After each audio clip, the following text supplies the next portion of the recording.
He sat there like an obsolete artifact displayed in a room full of blindingly polished high-tech diamonds. Ignored, mocked, and fiercely judged.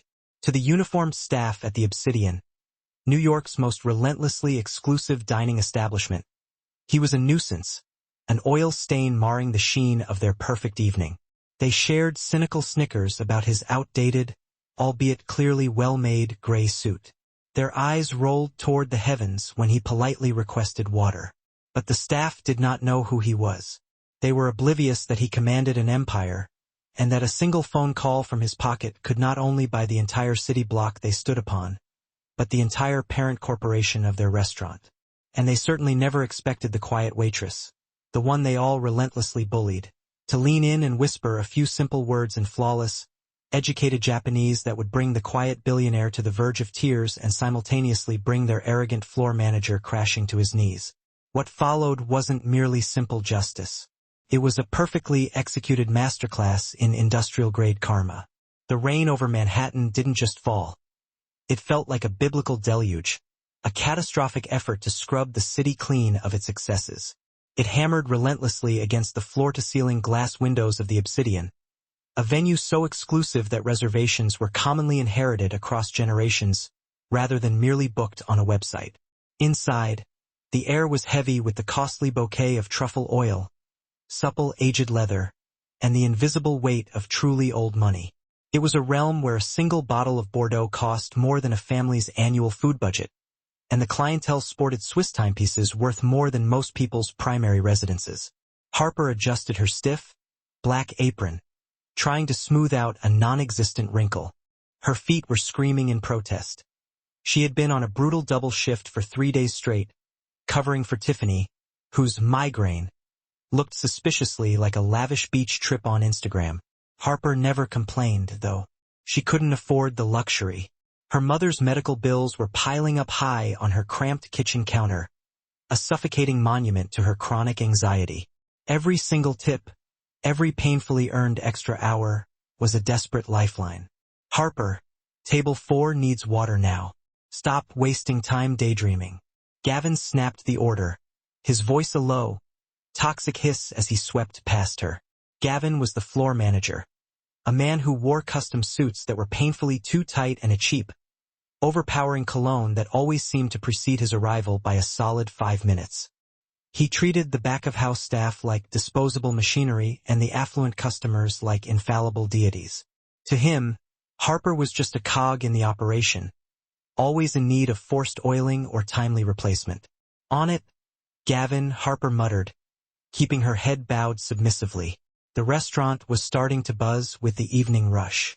A major tech mogul was celebrating a colossal merger at Table 1. A notoriously temperamental actress was picking lethargically at a small salad at Table 6. But Harper's gaze was drawn to the grand, imposing entrance. The heavy, dark oak doors creaked open with a slow sigh, admitting a gust of raw, cold wind and a small, elderly man. He looked nothing like the usual power-suited clientele. He wore a gray suit that was visibly well-made but hopelessly, almost quaintly out of style, a relic perhaps from the late 1990s. The fabric was frayed slightly at the cuffs. His hair was sparse and white, plastered to his forehead by the relentless rain. He held a soaking wet black umbrella that dripped large, dark spots onto the pristine Italian marble floor.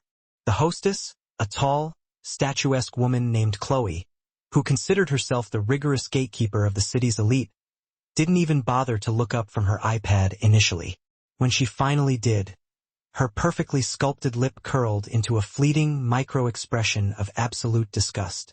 "Delivery is in the back," Chloe said, her voice dripping with artificial, saccharine sweetness.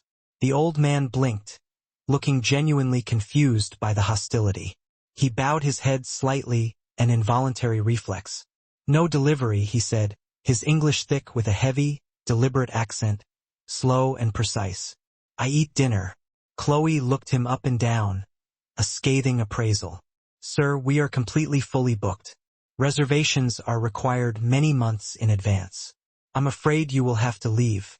"I check," the man said softly. "Please, name is Sato." Chloe pretended to scroll diligently on the tablet. She didn't actually type a single key. "No, Mr. Sato. Please leave, sir. You are dripping water onto the floor." Gavin, spotting the commotion, a blight on his perfect floor, marched over immediately. He didn't see a potential customer. He saw a high-stakes problem. He saw someone who fundamentally did not fit the exclusive, high-gloss aesthetic of the Obsidian. "Is there an issue here?" Gavin asked, aggressively puffing out his already tight chest. "He claims to have a reservation," Chloe said, rolling her eyes dramatically for Gavin's benefit. Gavin stepped purposefully into the man's personal space, radiating menace. "Look, buddy. There's a nice diner 2 blocks down. They serve hot soup. It's warm. Go there. We don't have space for—" He gestured vaguely and dismissively at the man's wet suit. "Walk-ins." The old man stood his ground, although he looked remarkably small against Gavin's aggressively looming frame. He reached slowly into his pocket, his hand trembling slightly, perhaps from the cold or simply from age. He pulled out a card, not a credit card, but a sleek, obsidian black business card with subtle, gold embossing. "I meet Mr. Sterling here," the man stated. Mr. Sterling was the notoriously private owner of the entire Obsidian chain. Gavin let out a harsh, cruel laugh that sliced through the ambient jazz music. "Mr. Sterling is in Europe. He absolutely does not meet with people like you. Please leave now before I call security and have you forcibly removed." Harper was watching the whole exchange from the distant service station, her heart pounding a frantic rhythm against her ribs. She despised this casual cruelty. She saw the way the old man's shoulders slumped instantly, the way his hand visibly trembled as he tucked the card back into his jacket. He looked utterly exhausted. He looked exactly how her own grandfather had looked before he passed, fragile yet retaining a deep, stubborn dignity. "Gavin." Harper stepped forward, her voice shaking slightly but undeniably audible. "Table 9 is open. The cancellation from the Moore party. We have space available." Gavin whipped around instantly, his eyes narrowing to dangerous slits. "Table 9 is a prime window seat, Harper. We save that for VIPs, not for strays." "He's cold," Harper insisted, surprised by the sheer suddenness of her own defiance. "And if he is truly waiting for someone, he can wait at the table. If no one shows, he pays and leaves. We aren't technically full yet." Gavin glared venomously at her. He knew she was technically right about the open table, but he hated being directly challenged, especially by a low-status waitress. He looked quickly at the old man, then back into the main dining room. Several high-paying customers were starting to watch the scene. Gavin cared about public optics above all else. A scene was catastrophic for business. "Fine," Gavin sneered, giving in with terrible grace. "Put him at table 9. But Harper, he's your table. And if he can't cover the minimum seating charge, it's coming directly out of your tips. Every single cent." "Deal," Harper said instantly, without hesitation. She turned to the old man and offered him a warm, truly genuine smile that erased the tension from her face. "Right this way, sir. Let's get you out of that wet coat." The old man looked at her, his dark eyes momentarily assessing her face deeply.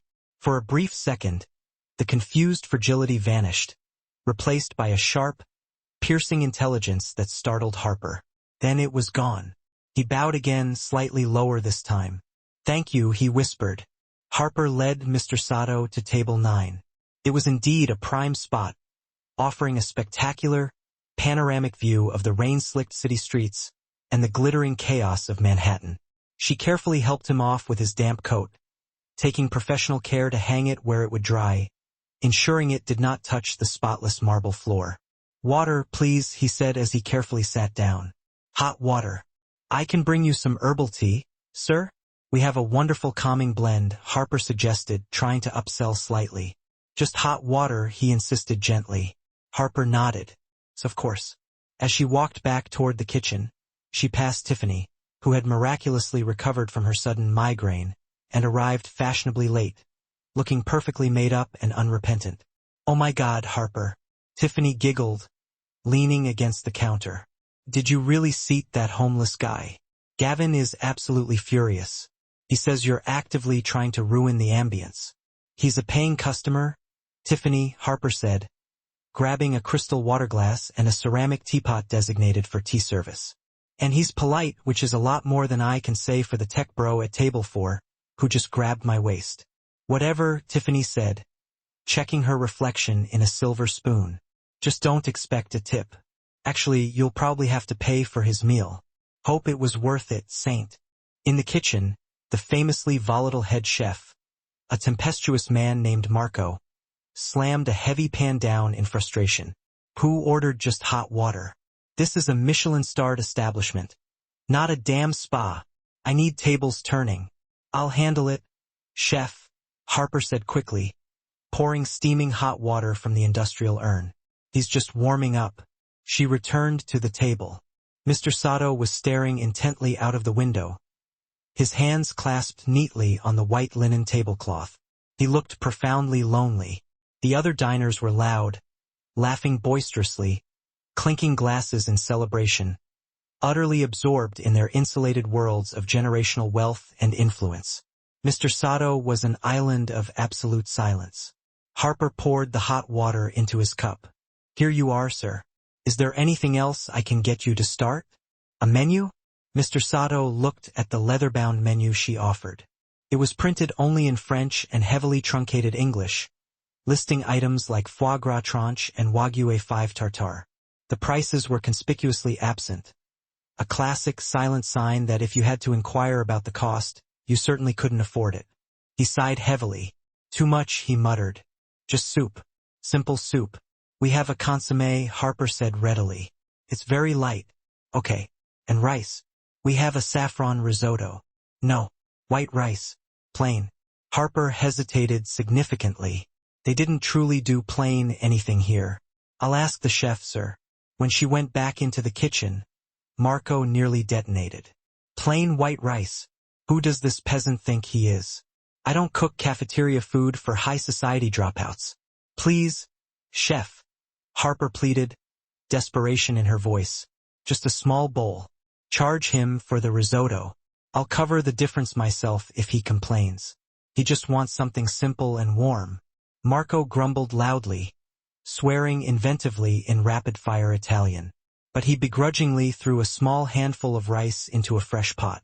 Back on the floor, Gavin was monitoring table 9 like an agitated hawk. He walked purposefully over to Harper. He's been here 20 minutes. Has he ordered wine? Cocktails? No, Gavin. He is wasting valuable real estate. Gavin checked his expensive wristwatch. Mr. Sterling is calling in for the nightly revenue report in 1 hour. If he sees that table making zero profit, I'm blaming you, Harper. You have 30 minutes, tops, to turn that table. Get him out. He's eating his soup, Harper said defensively. I can't just kick him out mid-meal. Watch me try. Gavin straightened his already rigid tie. He began to march toward the table with that specific, slow, purposeful stride managers adopt when they are about to be professionally rude while maintaining plausible deniability. Harper panicked. She knew Gavin's routine. He would go over there and ask, "Is everything completely satisfactory?" in a tone that clearly implied, "Why are you still occupying this space?" Or he would simply drop the check before the man had even finished the first course. She intercepted him instantly. "Gavin, wait. Table 2 wants to see the reserve wine list. For the $5,000 bottles." Gavin stopped mid-step, pure, unadulterated greed flickering like a pilot light in his eyes. "Table 2, the tech guys?" "Yes. They specifically asked for the manager." It was a blatant lie, but it bought her crucial time. Gavin instantly veered off, his mission forgotten, toward table 2. Harper let out a breath she hadn't realized she was holding and returned to Mr. Sato. He was struggling noticeably. He was trying to eat the delicate consommé with the large, heavy, ornate soup spoon provided, which was clearly awkward for him. His hand was trembling again, and a few drops spilled onto the spotless white tablecloth. At the next table, a group of young, aggressively loud stockbrokers roared with laughter. "Look at that," one whispered loudly enough for the entire section to hear. "Guy can't even feed himself." Probably wandered in straight from a shelter. "Hey, waiter!" One of them called out loudly to Tiffany. "Can we get some medical-grade sanitizer over here? The air feels contaminated." Tiffany laughed along with them, clearly enjoying the cruelty. "Right away, sir. I'll see what I can do about the view, too." Mr. Sato heard them all. He froze completely. He slowly and deliberately put the spoon down. He stared intently at his hands, deep shame coloring his pale cheeks. He pushed the bowl away, looking utterly defeated, as if he were about to stand up and flee. Harper felt a sudden surge of adrenaline and anger. Not just professional annoyance, but real, white-hot, righteous rage. She thought instantly of her late father, who had suffered from Parkinson's, and how people used to rudely stare at him when he struggled with simple things, like buttoning a shirt. She walked purposefully over to the service station, grabbed a pair of clean, slender wooden chopsticks that were usually reserved exclusively for the special sashimi appetizer, and placed them carefully on a miniature silver tray. She also grabbed a pristine fresh napkin. She walked straight past the laughing stockbrokers, pointedly ignoring their insistent calls for more bread, and went straight to Mr. Sato's table. Harper arrived and gently, without a word, placed the fresh napkin over the small spill, erasing the source of his visible embarrassment without ever acknowledging the accident itself. Then she set the chopsticks down neatly on the ceramic chopstick rest.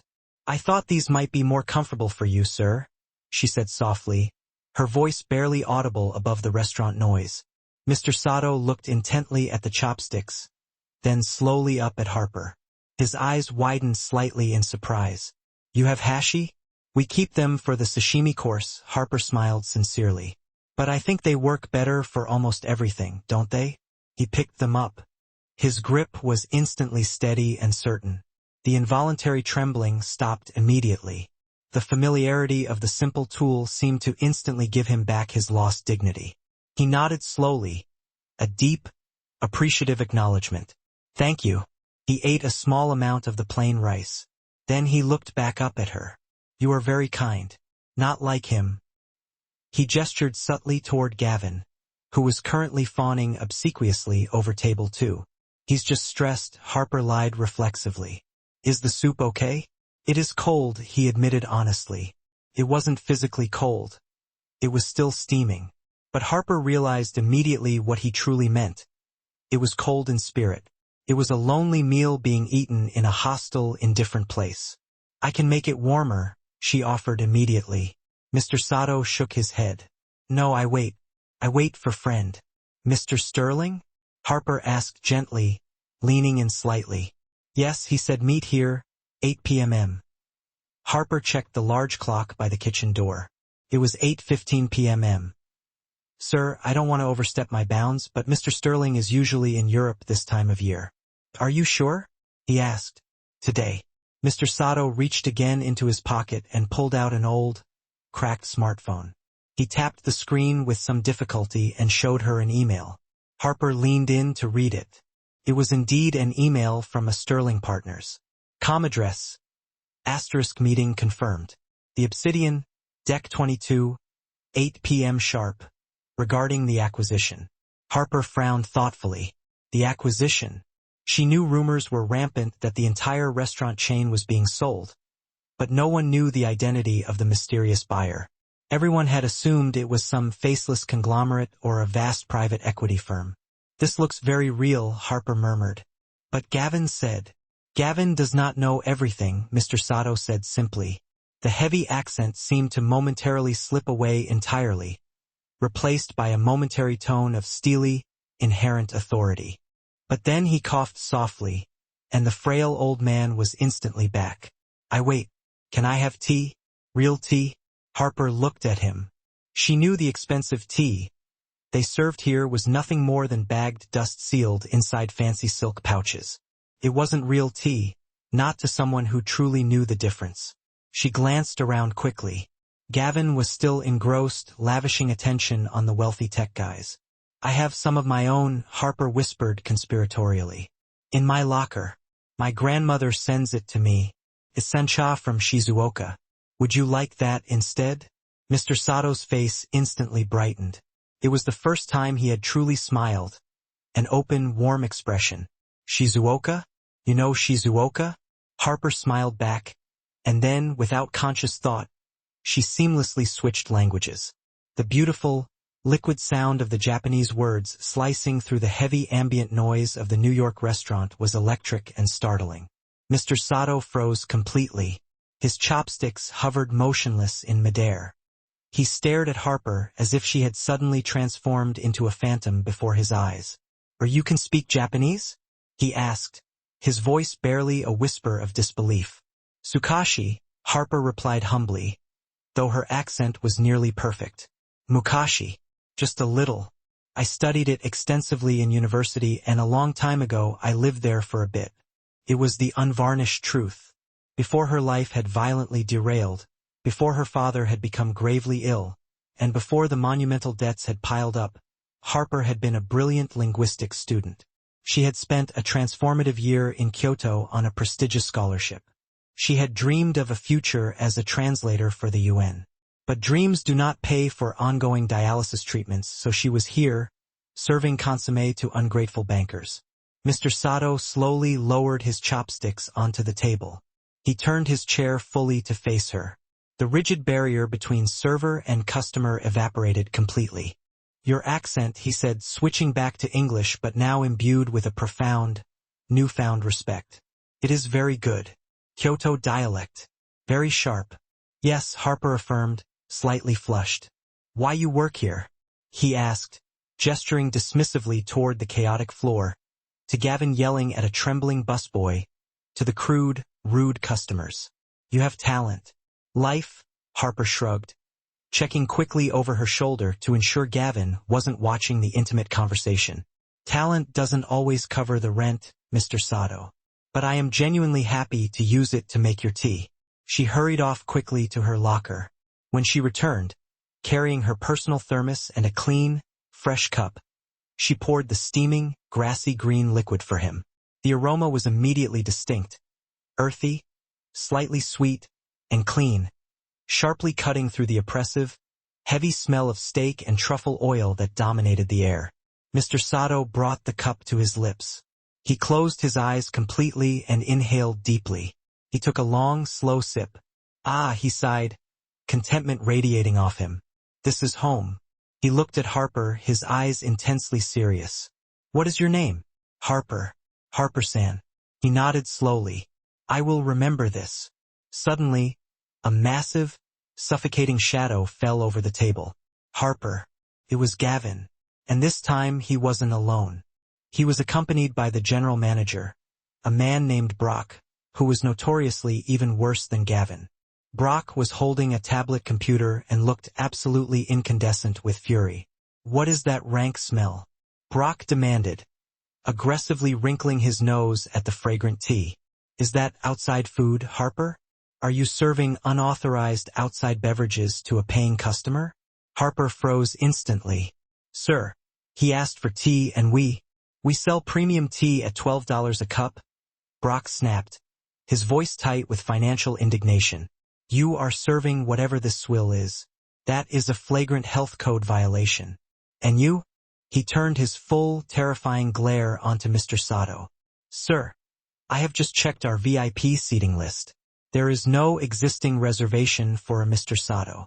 You have occupied this prime table for 45 minutes. You have ordered 1 bowl of soup and plain rice."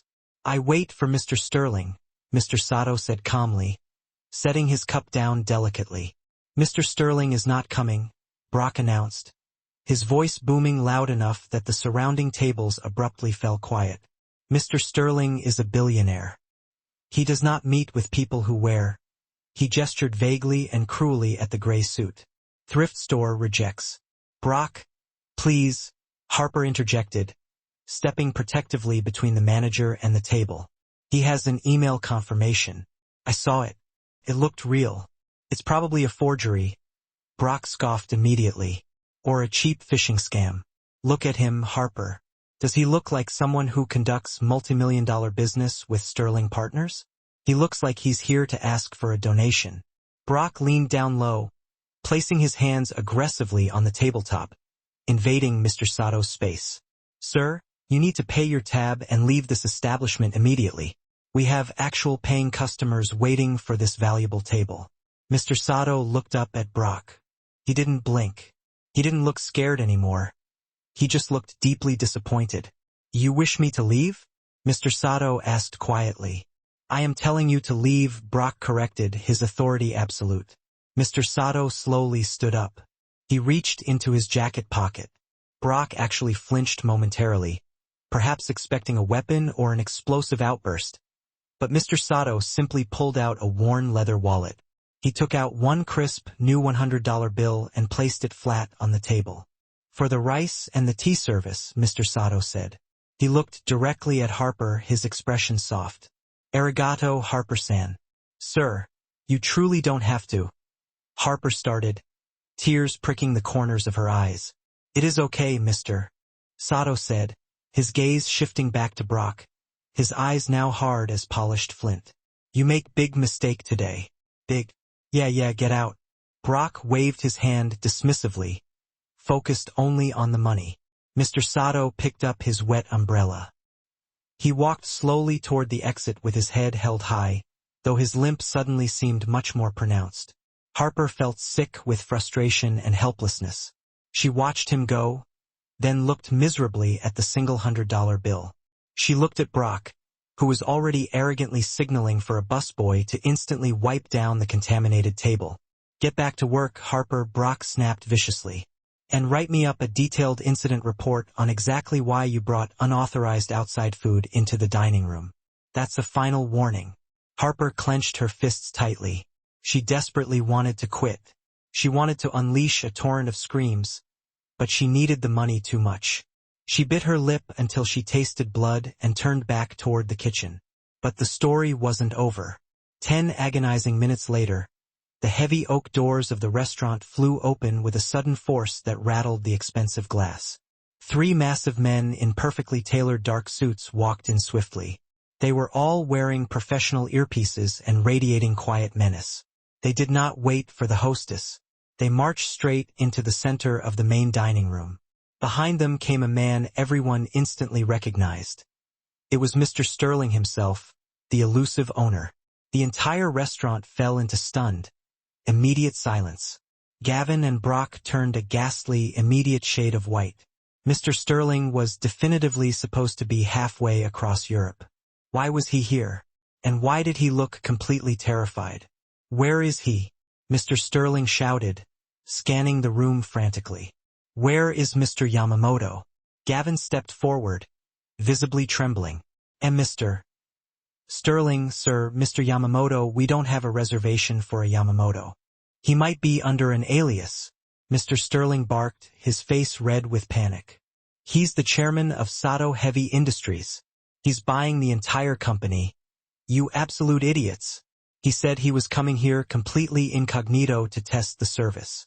I've been trying to call him, but his damn phone is off." "Sato." Harper dropped the tray she was holding. The crash of the shattering glass and crystal echoed through the profoundly silent room like an explosion. Brock's face instantly went the exact color of the white tablecloths. "Sato," he whispered, the realization dawning like a physical blow. "The old man." Mr. Sterling lunged, grabbing Brock violently by the lapels of his expensive suit. "Did you have an elderly Japanese gentleman here? Gray suit. Looks like a grandfather?" Brock stammered, unable to form a coherent word. "We." Sterling released him abruptly, recoiling as if Sato were suddenly emitting dangerous, invisible radiation. "You did what?" Gavin shrieked, his voice climbing an octave, laced with defensive indignation. "He looked like a derelict, a common street person. He only ordered plain rice, and that weak, bizarre-smelling tea. We thought he was going to dine and dash." "You dismissed Kenjiro Sato." Sterling's voice tore through the hush of the back office. Not a scream, but a devastating roar of professional ruin. "Kenjiro Sato, the man prepared to sign a $4 billion acquisition check that would save every single one of our jobs. You threw him out." Sterling tore his phone from his pocket, his hands visibly shaking, his professional composure utterly dissolving. Find him. Now. If he leaves this block, if he vanishes, we are ruined. Everyone, get out there. Search the street. The staff scattered in a blind panic. Gavin and Brock, their faces pale with shock, stumbled toward the front entrance. Harper stood frozen for a beat, her heart hammering against her ribs. She remembered the tea. She remembered the quiet dignity and the simple kindness of the old man. She didn't wait for directions. She ran. She burst through the kitchen's steel delivery door and into the narrow, refuse-choked alley, guessing instantly that he would have sought the quiet, back route to avoid the ultimate public humiliation at the main entrance. The rain was no longer a drizzle. It was a violent downpour. "Mr. Sato!" she screamed into the echoing darkness, her voice thin against the sound of the falling water. "Mr. Sato!" Harper's worn sneakers slapped frantically against the slick, wet pavement, sending sharp sprays of dirty city water up her legs.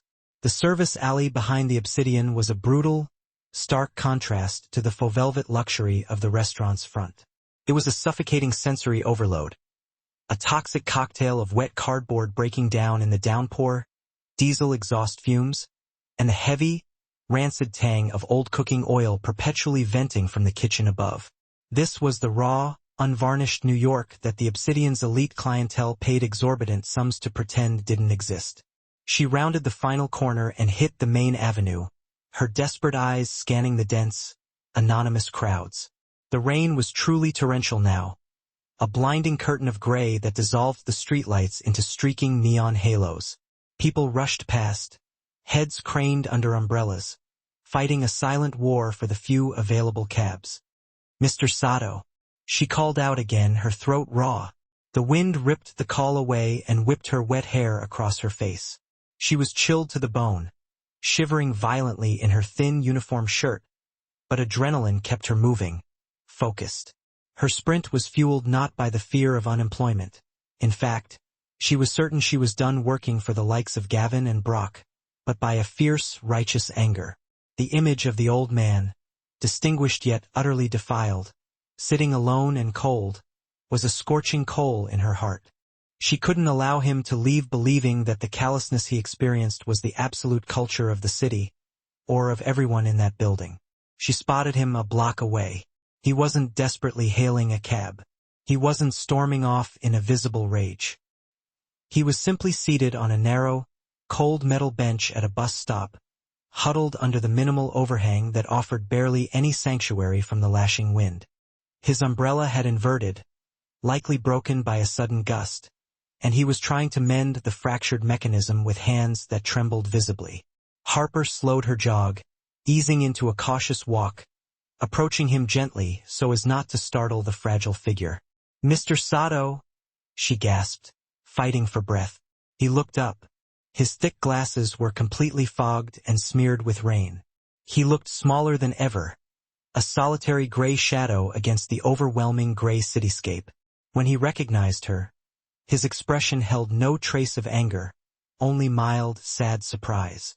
"Harper-san," he said, his voice barely audible above the traffic's roar. "Why you are here? You will catch a dangerous cold." Without hesitation, she dropped straight onto the soaking concrete, ignoring the immediate chill and the puddles seeping through her thin uniform trousers. She reached out and delicately took the ruined umbrella from his grasp. "I don't care about the cold," she managed, her teeth chattering slightly. "I came to apologize. I am so sorry. What they did. It was utterly unforgivable. You deserved better. You deserved profound respect." Mr. Sato studied her face with an intensity that made Harper pause. He saw the genuine, raw distress in her eyes, the complete lack of pretense or professional motive. "You didn't do it," he said softly, the heavy accent seeming to soften his tone. "You brought me the warm tea. You gave me the proper hashi. You offered me kindness." "It wasn't enough," Harper insisted, shaking her head as tears mixed indistinguishably with the rain on her cheeks. "I should have stood up to them sooner. I should have prevented them from kicking you out. Please let me call you a proper car. A black car, not a bus. I will pay for it. I I cannot leave you sitting here in this storm. Mr. Sato offered a sad, weary smile. You have no money, Harper-san. I heard the other server, the one with the painted face. She said you need the tips. Harper looked down at the concrete. I'll figure it out, please. She began to struggle with the buttons of her uniform cardigan, intending to drape the only dry layer she had across his shoulders. But before she could, the sudden sound of heavy footsteps and panicked shouting shattered the quiet moment. There he is. Stop. Harper turned to see a scene of chaotic desperation approaching. Mr. Sterling, the owner, was actually running, a bizarre, undignified sight in itself. He was flanked by two massive security guards who awkwardly held large umbrellas tilted over him. Trailing behind, slipping and sliding on the wet sidewalk in their ruined dress shoes, were Gavin and Brock. They looked pathetic, soaked, their expensive suits clinging to their thin frames, their gelled hair plastered flat to their skulls. Sterling reached the bus stop, panting heavily, his face a terrifying shade of red and white. He stopped a few feet from the bench, hunching over to desperately catch his breath. Mr. Yamamoto, or Mr. Sato? Sterling gasped out, bowing low despite his exhaustion. Oh God, sir. I am so incredibly sorry. There has been a terrible, terrible, unforgivable mistake. Mr. Sato did not stand. He did not bow. He simply watched Sterling with a gaze that had, in the seconds since Sterling's arrival, transformed from weary sadness into sheer, crystalline ice. Slowly, deliberately, he removed his fogged glasses, wiped the lenses on a dry, untouched patch of his vest, and replaced them. The change was subtle, yet absolutely terrifying. The illusion of frailty seemed to evaporate, replaced by rigid strength. His posture straightened imperceptibly. Mistake, Mr. Sato repeated. His English was suddenly sharper, the heavy, halting accent reduced dramatically, replaced by the precise cadence of a global executive. A mistake, Mr. Sterling, is bringing the wrong bottle of wine. A mistake is overcooking a fine steak. This, he paused, allowing the word to drop like a guillotine blade, was not a mistake. This was a deliberate statement. Sterling froze, his face draining of color. He instantly grasped the horrifying realization. The confused, quiet old man act had been a deliberate test. A test he and his entire management team had failed spectacularly and publicly. Sir, please, Sterling pleaded, taking a step closer. The security guard instinctively moved the umbrella to cover Sterling, leaving Sato exposed to the downpour. Sterling frantically shoved the guard's arm. Cover him. Cover Mr. Sato immediately. You idiot. The guard awkwardly shuffled, attempting to hold the massive umbrella over the small bus bench. My staff, Sterling stammered, gesturing wildly at Gavin and Brock, who were shivering nearby, looking like drowned rats. They didn't know. They are incompetent, true. I will fire them. I will terminate them both right now before your eyes. He barked at the two managers. Gavin! Brock! Get over here. Gavin and Brock stepped forward, looking like humiliated children summoned before the principal. Their ingrained arrogance was completely gone, replaced by a pure, nauseating terror. They understood now. They knew who Sato was. They knew he was worth billions. They knew he could end their lucrative careers with a single, dismissive gesture. Sir, Brock started, his voice trembling uncontrollably. I had no idea. If I had known it was you, if we had known. Mr. Sato interrupted, his voice low, yet cutting through the torrential rain like a honed blade. That is precisely the problem, is it not? You treat people with respect only if you know they possess power. If they look poor, if they appear old, if they look like they cannot benefit you, you treat them like disposable trash. Brock clamped his mouth shut, swallowing convulsively. Mr. Sato turned his searing gaze to Gavin. And you? You laughed. I distinctly heard you. You laughed when I spilled the soup. I wasn't laughing at you, sir. I was. Gavin trailed off, unable to complete the transparent lie.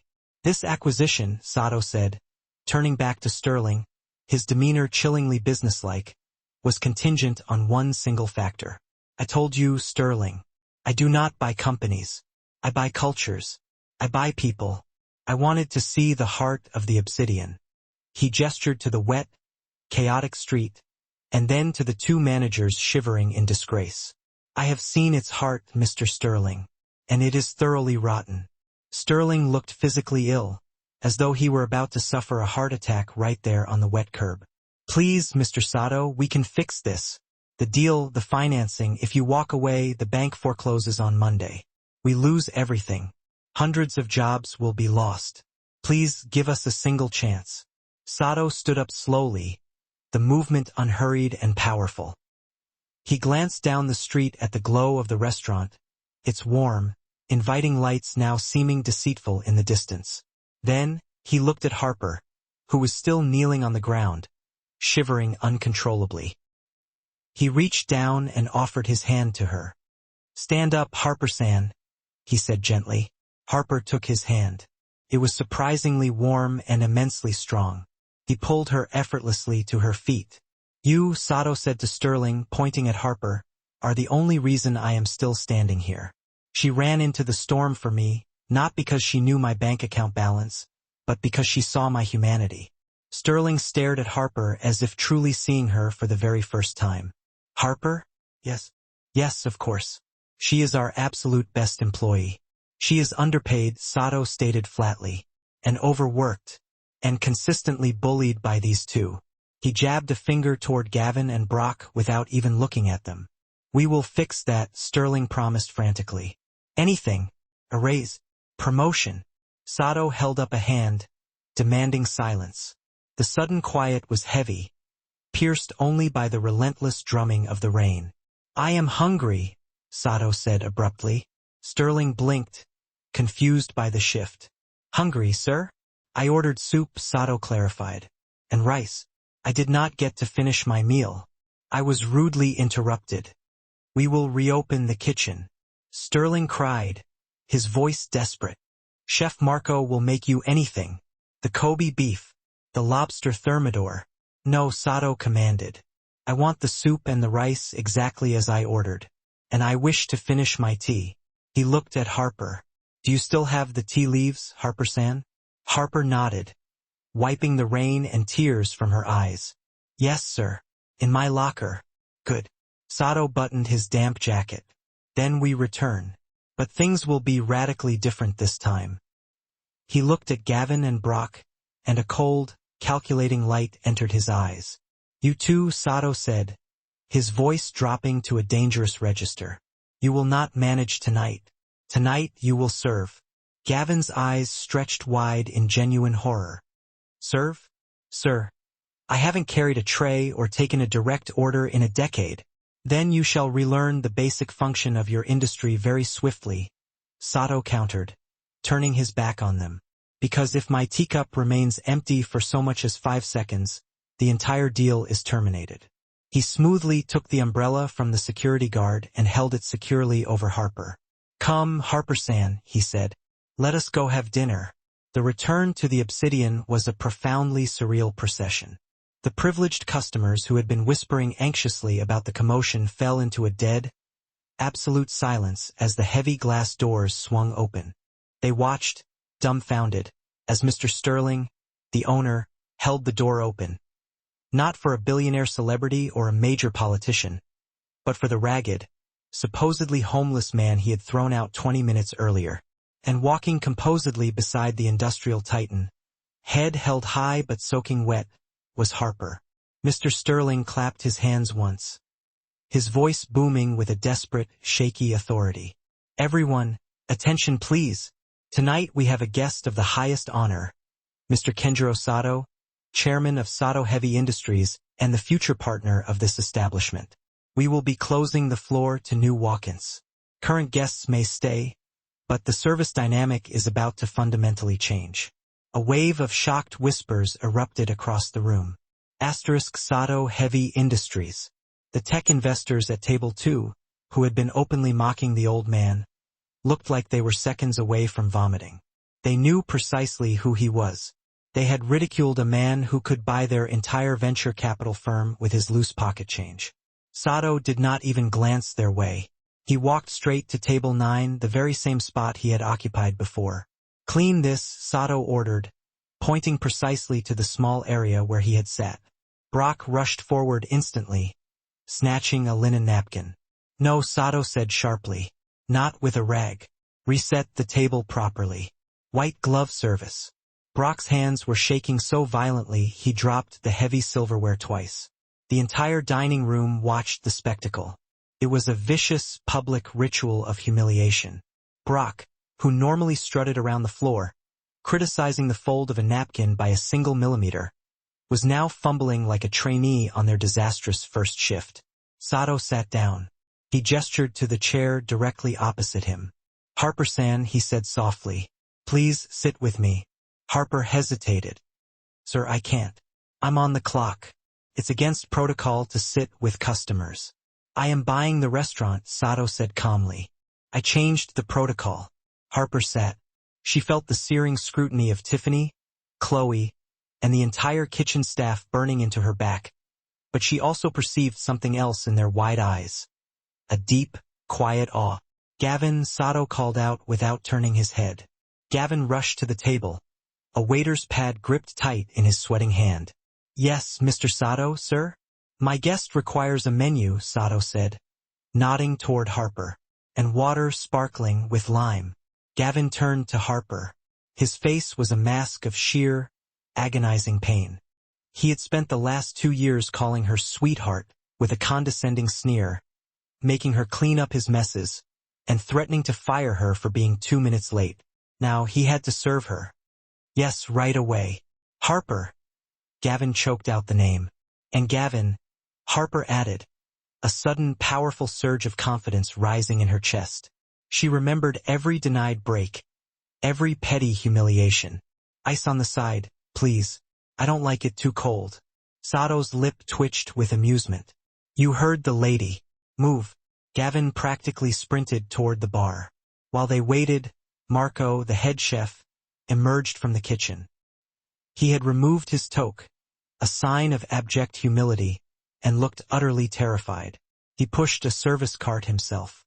On it was a perfectly steaming bowl of consommé, a precise mound of pristine white rice, and a platter of sashimi that sparkled like fresh jewels. "Mr. Sato," Marco bowed deeply. "I sincerely apologize for the earlier confusion. I have personally prepared the rice. It is imported kashihikari rice, and the soup is double clarified." Sato looked at the food. "Marco, is it?" "Yes, sir." "You yelled at Harper-san when she requested rice," Sato said, picking up his chopsticks. "You said you do not cook cafeteria food." Marco turned instantly pale. "It was a heat of the moment thing, sir. Kitchen stress." "A great chef," Sato said, selecting a flawless piece of sashimi, "respects every single ingredient, even a grain of rice. If you cannot cook simple rice with love, you cannot cook Wagyu with respect. Do you understand this?" "Yes, chef. Yes, sir." "Leave us."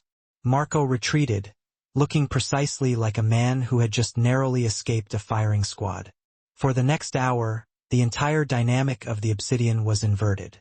Gavin and Brock ran back and forth like manic shadows, refilling water glasses, clearing invisible crumbs, and standing at rigid attention.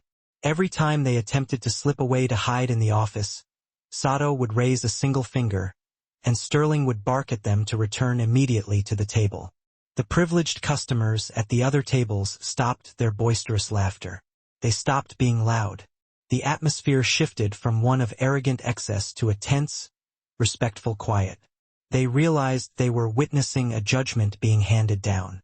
At table 2, the tech bros signaled frantically for their check, desperate to flee the silent judgment. "Wait," Sato said. His voice wasn't loud, but it carried effortlessly across the dining room. He turned in his chair to face the young stockbrokers. They froze instantly. "You," Sato pointed with his chopsticks at the one who had rudely demanded the hand sanitizer. "Come here." The young man, let's call him Trent, stood up slowly. He walked over, his incredibly expensive suit suddenly seeming like a silly, flimsy costume. "Sir," Trent squeaked. "You asked for sanitizer," Sato said simply, "because the air was contaminated." "It was a joke, sir. Just locker room talk." "Is my air still contaminated?" Sato asked. No, sir. Of course not." "Good." Sato turned back to his soup, satisfied. "Then you will apologize to the waitress. The one you snapped your fingers at." He pointed at Tiffany, who was standing by the service station, visibly terrified that she was next. Trent turned to Tiffany. "I'm sorry." "Louder," Sato commanded, "so the whole room knows you have manners." "I'm sorry," Trent shouted. "Good. Now pay your substantial bill, and leave a 50% tip for the contamination fee." Trent nodded frantically, slammed a credit card onto Gavin's pad, and practically fled the restaurant with his friends trailing behind him. Harper watched all of this in stunned silence. She took a slow sip of her sparkling water. Tasted exactly like victory. "Mr. Sato," she whispered, "you don't have to do all this." "I am not doing it entirely for me," Sato said, his eyes twinkling subtly. "I am doing it for the balance. The universe requires balance, Harper-san. Sometimes the scales require a very heavy hand to tip them back." He finished his rice. He wiped his mouth with the napkin, then placed his chopsticks down on the ceramic rest, perfectly parallel. "Now," Sato said, turning to Mr. Sterling, who had been hovering nervously near the wine rack the entire time, "we talk business." Sterling rushed over. Yes, of course. Shall we retire to the private office?" "No," Sato said. "We do it right here in the open. No secrets." He reached into the inner pocket of his jacket and pulled out a neatly folded document. It was the acquisition contract. He smoothed it out on the table before him. "I am ready to sign," Sato announced. Sterling let out a breath that sounded exactly like a deflating balloon. "Oh, thank God. Thank you, Mr. Sato. You are saving us." Sato held up a fountain pen. "There are conditions, however. Amendments.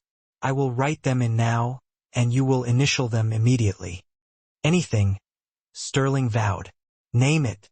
Sato began to write quickly, his hand remarkably steady. "Condition 1," Sato read aloud. "Complete restructuring of management. Gavin and Brock are terminated. Effective immediately." Gavin dropped the heavy water pitcher he was holding. It shattered loudly on the tiled floor. "Terminated?" Gavin gasped, his face crumbling. "But I have a mortgage." "You have a decent little diner 2 blocks down," Sato said without looking up from the page. "They are hiring." "I hear the soup is warm." Harper gasped sharply.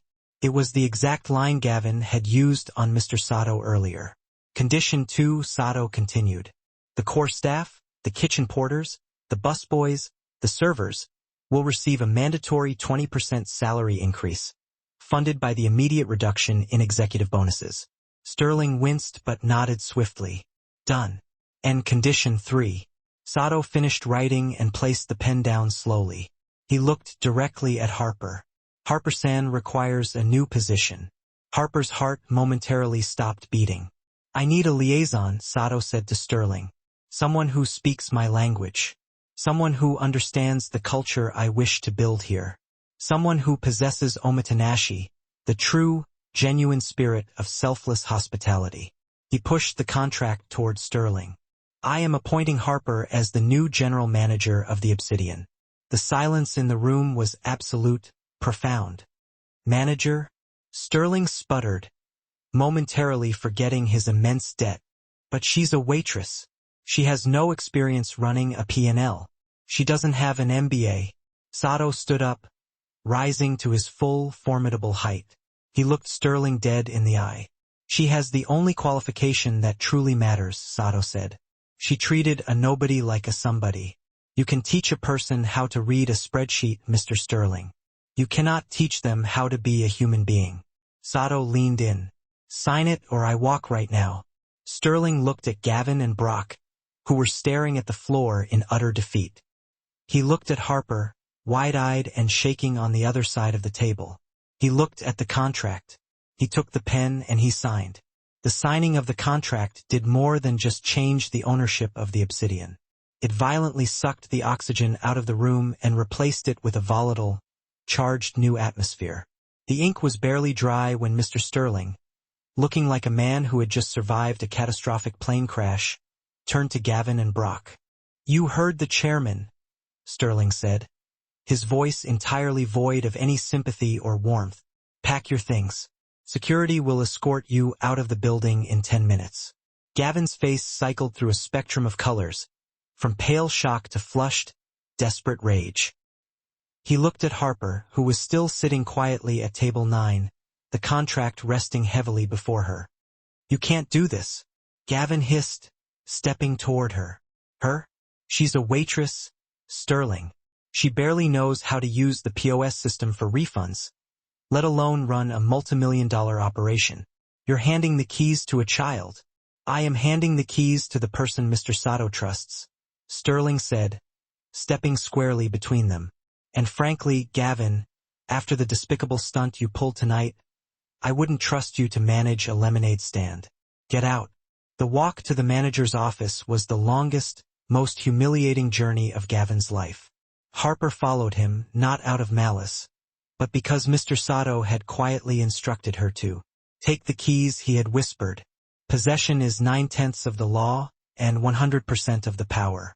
Inside the cramped, stale office that reeked of old coffee and cheap, aggressive cologne, Gavin began angrily throwing his possessions into a large cardboard box. His self-awarded Employee of the Month plaques, his rubber stress balls, his hidden flask. He stopped and glared at Harper, who stood framed in the doorway, quiet but firm. "Don't get comfortable," Gavin spat, his voice trembling with defeated fury.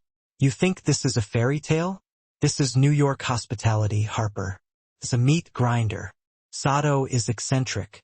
He's playing a quick game. In a month, he'll get bored when he realizes profit margins are down, and he'll send in a real executive. Because you handed out far too much complimentary tea, and before you know it, he'll dispatch some ruthless corporate shark from the regional office, and you, Harper, will be right back where you belong, in a greasy apron. If you're lucky enough to even keep that job." Harper met his gaze, holding it steady. Just an hour ago, the acidic spite in his voice would have caused her to recoil physically. 60 minutes prior, her primary, all-consuming worry had been how she was going to scrape together enough money just to cover the month's rent. Now, standing here and looking down at this small, pathetic man, feverishly packing the contents of his sad little desk into a flimsy cardboard box, she felt a profound, almost draining sense of nothing but pity. "I might fail, Gavin," Harper stated, her voice resonating through the deserted dining room with unexpected clarity and confidence.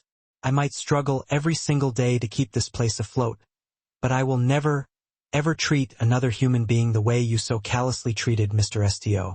And I will certainly never make my staff feel the constant, crushing dread that you made me feel every single miserable day I worked for you." She held out her hand, the movement firm and decisive, offering the key card to the main office, and the written code to the wall safe.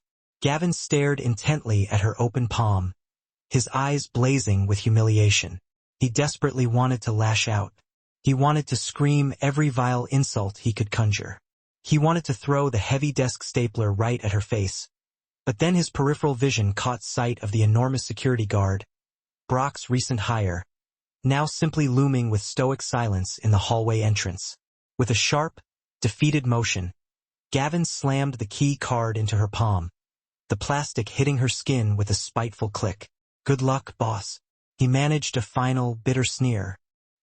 He then turned and stalked out, past the open doorway of the kitchen where the entire staff had silently congregated, shoulder to shoulder, to watch his ignominious departure. There were no farewells offered, no superficial goodbyes muttered, and certainly no hugs exchanged. Only a deep, unwavering silence. The line cooks, the dishwashers, the expediters, the bussers, every single member of the support staff simply stood there and watched him vanish from the premises. The silence they offered was heavier and louder than any conceivable insult. The moment the back door finally clicked shut behind Gavin and the towering security guard, Brock, The extreme tension that had held the entire restaurant captive finally fractured and dissipated. Harper walked into the overheated kitchen. Despite her recent promotion, despite the key card warm in her hand, she felt intensely like an imposter, a fraud suddenly wearing clothes far too large for her. She was still wearing her standard, slightly stained service uniform, the fabric clinging uncomfortably to her skin. Her hair was still a wild, messy tangle from the relentless afternoon rain.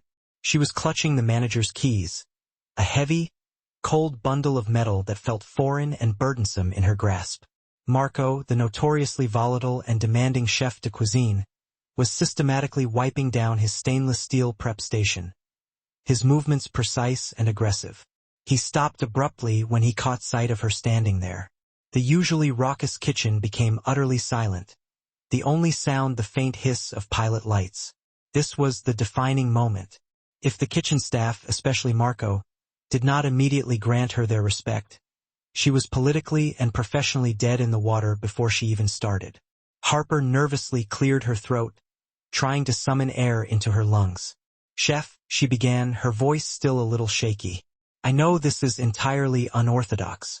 I know I am absolutely not the person you expected to report to when you walked in tonight."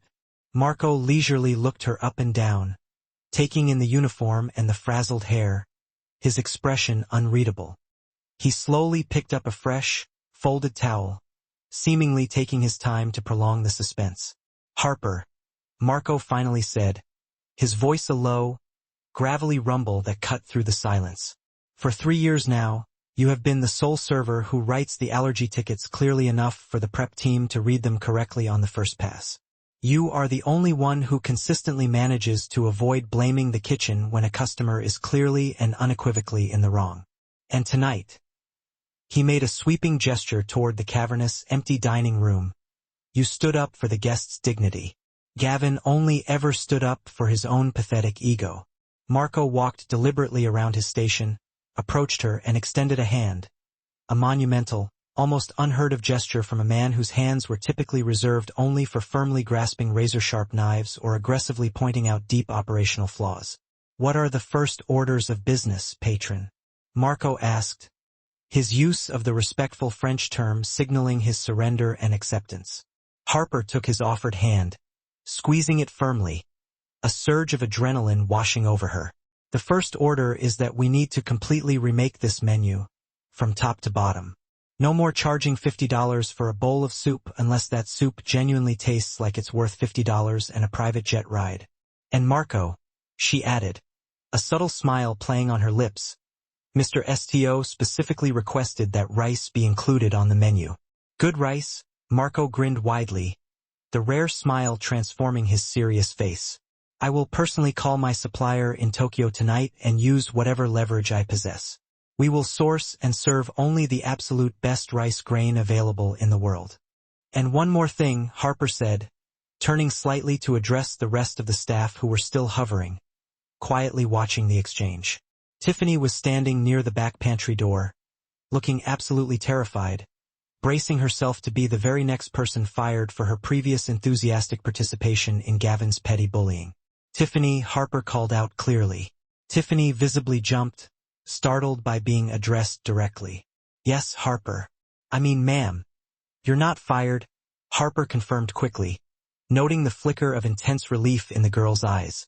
Tiffany let out a loud, shuddering sob of sheer, overwhelming relief, instantly covering her face with her hands. "But you are not going to be on the dining room floor tomorrow. You are being moved to the host stand position. You need to learn the essential art of greeting people. Every single person who walks through that door, whether they are wearing a $500 Rolex watch or a cheap, threadbare raincoat, you will treat them precisely like they are the single most important person in the world who just chose our establishment for their meal. If you cannot successfully manage to do that, then you can immediately pack a box right next to Gavin's. Understood?" "Yes." Tiffany nodded vigorously, nearly dislodging her tight ponytail. "I promise you, Harper, I can definitely do it." "Good." Harper took a deep, steadying breath, feeling the weight of the moment lift slightly. "Now everyone go home immediately. Get some rest. We open tomorrow morning, and judging by the promises Mr. Sardo has made, it is going to be a hell of a lot of demanding, satisfying work. As the staff began to file out of the kitchen, whispering excitedly amongst themselves about the rumored 20% raise Sardo had explicitly authorized, Harper remained behind. She walked slowly out to the vast, empty expanse of the dining room. The heavy rain that had defined the night had finally subsided. The endless, glittering city lights were reflecting in chaotic streaks off the newly wet pavement just outside the enormous arched windows. She paused and sat down quietly at table 9 for a single, reflective moment. The delicate, empty teacup was still sitting exactly where Mr. Sto had left it. She picked it up carefully. It still faintly smelled of the oppressive atmosphere of past censure and the cleansing freshness of the rain. More importantly, it smelled like the heady promise of a brand new beginning. She pulled out her phone. She knew she had only one absolutely critical call left to make. Not to a friend to share the news, not to a bank manager to discuss the check. She dialed the automated line for the hospital billing department. It was extremely late, but the robotic payment system was operational 24 hours a day. Please enter your payment amount, the synthesized voice requested immediately. Harper looked down at the advanced payment check Mr. Sterling had handwritten for her. An immediate signing bonus explicitly authorized by Sarto, the amount clearly printed, $50,000. She typed in the full, exact amount of her mother's substantial outstanding medical balance, $34,200. Transaction approved. Harper gently lowered the phone onto the crisp, white tablecloth, buried her face completely in her shaking hands, and finally, for the very first time that entire overwhelming night, she allowed herself to weep. 6 months passed. The heavy, ornate sign outside hadn't changed a bit. It still proudly read the Obsidian, but the fundamental soul of the place had been completely and fundamentally rewritten. The original heavy, deep burgundy, intimidating velvet drapes had been entirely removed, replaced by sheer, flowing linen panels that allowed the warm, golden afternoon light to flood the entire dining room, filling every corner. The stiff, cold, pretentious atmosphere that had previously defined the place had utterly vanished, replaced by the low, constant hum of genuine, uncomplicated happiness and excellent service. Harper stood just inside the main entrance, professionally reviewing the upcoming reservation list displayed on a sleek iPad. She wore a perfectly tailored navy suit, sharp, professional, and radiating quiet command. She no longer bore any resemblance to the exhausted, rain-soaked waitress from that fateful night. She looked effortlessly like a woman who was the undisputed owner of the room, holding court. "Tix is seated and taken care of," Tiffany announced, walking past with a genuine, welcoming smile that reached her eyes. Tiffany had undergone her own complete transformation as well. She was no longer the cruel, gossip-obsessed, and resentful server she once was. Having quickly learned that genuine kindness earned far better tips and respect than mean-spirited judgment, she was now widely regarded as the best maitre d' in the entire city. "And Harper, your VIP is waiting for you now. Table 9. Harper's heart actually skipped a noticeable beat in her chest. She smoothed the lapel of her tailored jacket and walked confidently through the dining room. It was completely full, bustling, but not exclusively filled with the city's ultra-rich elite anymore. There were now diverse families, happy couples celebrating anniversaries, and serious businessmen, all being treated with the exact same impeccable level of respect and attention. At table 9, Mr. Sto was sitting exactly where he had been 6 months before. He looked calmly out the window at the bustling street life, wearing a modest, perfectly pressed gray suit. This time, however, he was completely dry, comfortable, and not alone. "Satima," Harper said softly, using the term of respect she had heard him use once before. He turned, the corners of his eyes crinkling into beautiful laugh lines.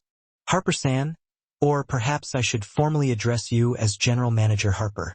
"Just Harper is absolutely fine, thank you." She smiled warmly, taking the seat directly opposite him. "It's been 3 months since you were last here.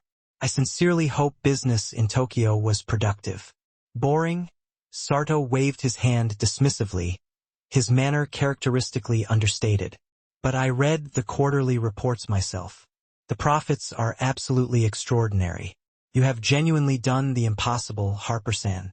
You took a place built entirely on vanity and turned it into a true place of omotenashi. True, authentic hospitality, Sardo elaborated, nodding slowly. I just followed your profound lead, Mr. Sarto, Harper said humbly, feeling a rush of emotion. No, Sarto gently corrected her, his tone firm. I provided the walls and the financial means. You, Harper, provided the essential heart. He reached into the traditional woven bag sitting beside him and pulled out a small, exquisite wooden box, which was delicately wrapped in a traditional silk cloth. He carefully slid it across the flawless white tablecloth toward her. For you. Harper carefully opened the box, her hands trembling slightly. Inside lay a pair of exquisite cedar chopsticks, intricately inlaid with delicate mother-of-pearl. Etched in tiny, sparkling gold kanji on the top were two names, Kenjiro Sato and Harper Vance. In Japan, Sardo said, his voice thick with uncharacteristic emotion, we have a very important saying. Sharing a simple meal is, in essence, sharing a life. We are business partners now, Harper. But I must also confess that you have become like the beloved daughter I never had. Harper felt unexpected tears prick her eyes, blurring her vision. She ran her thumb gently over the raised gold lettering. Mr. Sarto, you literally saved my life. You paid for my mother's critical treatment. You gave me an entire future, a destiny, when I honestly believed I had nothing left but debt. And you, Harper, gave me profound hope in return. Sardo replied gently, leaning forward slightly. You showed me that even in a city made of cold concrete and motivated by pure greed, a beautiful, compassionate flower can still miraculously grow. You saw a vulnerable human being that rainy night when everyone else, led by Gavin, saw nothing but a beggar and an annoyance. He picked up his teacup, taking a small sip. Now, enough of these distracting emotions. I am extremely hungry. The usual, I presume? Harper laughed, quickly wiping a tear away with the back of her hand. Plain rice and simple soup. Sardo's eyes twinkled with mirth. Actually, I hear through the grapevine that the chef now makes a truly excellent risotto. I think I will try that today instead. Harper discreetly signaled toward the kitchen pass. Marco looked out, saw the esteemed Mr. Sarto, and immediately gave a sharp, profoundly respectful salute. As Harper sat there, watching the vibrant, bustling room and the kind old man quietly enjoying his tea, the deep, fundamental lesson of that chaotic, rainy night crystallized in her mind. The world is constantly full of small, frightened people like her old bosses, Gavin and Brock, who mistakenly measure a person's inherent worth by the exorbitant cost of a wristwatch or the precise cut of a custom-tailored suit. They are the ones who consistently overlook the quiet ones, the servers, the dishwashers, the invisibles. But sometimes, it is precisely the quiet ones who unknowingly hold the keys to the entire kingdom.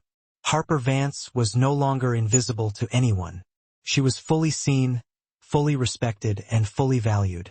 And that connection, that profound mutual respect forged over a simple teacup, was worth immeasurably more than all the billions of dollars accumulated in New York City. The remarkable story of Harper Vance and Mr. Sarto serves as a powerful reminder of a fundamental truth that is too often forgotten in our fast-paced, transactional world. True human character is revealed not in how we treat those who are capable of helping or promoting us, but in how we unfailingly treat those who can seemingly do absolutely nothing for us in return.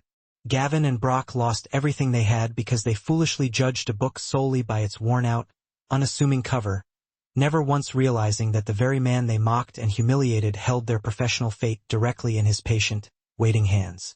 Harper, on the other hand, acted with spontaneous, genuine compassion when she believed she had nothing tangible to gain. And in doing so, she unlocked a dazzling destiny she never would have dared to dream of on her own. It serves as an urgent, powerful warning to the arrogant and a bright, motivating beacon of hope for the kind-hearted. You never truly know who you are speaking to, so choose kindness always. If you enjoyed this story of swift karma and sweet redemption, please hit that like button right now. It genuinely helps the channel grow and reach more people. Don't forget to share this video immediately with someone you know who needs a serious reminder that good things truly happen to good people. And make sure to subscribe for more dramatic, life-affirming stories just like this one. See you in the next video.